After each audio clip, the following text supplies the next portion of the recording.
Faire le point après 2 années de mise en œuvre du sous-projet d'autonomisation économique des filles et femmes dans les 77 communes du Bénin et susciter davantage l'accompagnement des leaders communautaires. Tel est le but de la séance de causerie-débat avec les leaders traditionnels et chefs religieux organisée ce lundi 26 février 2024 à Bokombe, au siège de CED Bénin ONG, en présence des autorités communales. Pour le compte de l'Atakora, cette activité financée par Soued Bénin est mise en œuvre par Bibdos, Plan Bénin, Dédras et CED Bénin ONG. La facilitatrice du sous-projet Autonomisation des filles et femmes revient ici sur quelques actions mises en œuvre. Les actions que nous avons mises en œuvre dans notre sous-projet, c'est surtout les formations professionnelles sur les métiers porteurs.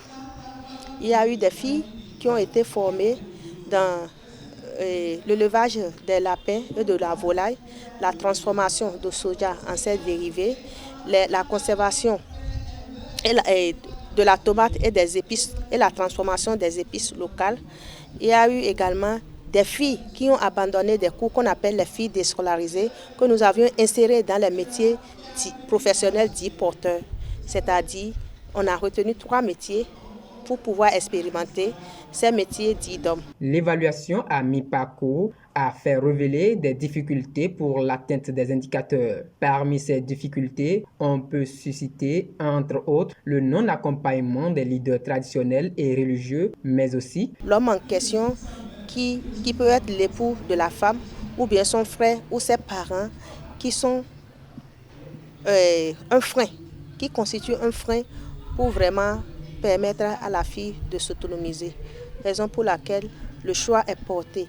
Et comme le projet SOED, l'objectif global du projet SOED, c'est d'amener, de renforcer la capacité des femmes. Les participants à cette séance sortent informés et promettent rendre compte une fois dans leur localité respective. Nous devons mettre en tête que la femme n'est pas née pour seulement enfanter.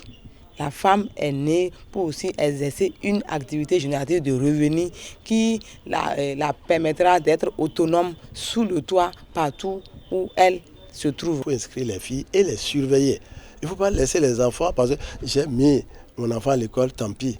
Comme le poisson largue ses petits dans l'eau. Non, quand tu mets l'enfant à l'école, l'enfant est comme un œuf. Il faut le suivre de près, ce que l'enfant a besoin. Aujourd'hui, ça va qu'il y avait des problèmes. Aujourd'hui, quelqu'un ne peut pas dire qu'il n'a pas d'argent. Nous sommes pauvres, mais nous trouvons quand même de quoi manger. On se sacrifie pour supporter les enfants, pour les faire avancer. Et comme ça, demain, vous êtes gagnants. Donc moi, je souhaite, et je vais toujours sensibiliser mes parents là où je passe, d'inscrire les enfants à l'école, filles comme garçons. Les leaders religieux, à travers leurs représentants, Sa Majesté Okoti Tchadieti, a bien voulu rappeler la mission des chefs traditionnels pour l'atteinte des objectifs. En tant que leader religieux, notre rôle a été d'accompagner la mise en œuvre du projet en rappelant aux communautés les valeurs positives qui existent dans nos traditions. Parce qu'il y a beaucoup de choses merveilleuses qui sont dans nos traditions, mais les gens ne sont pas au courant, ne savent pas.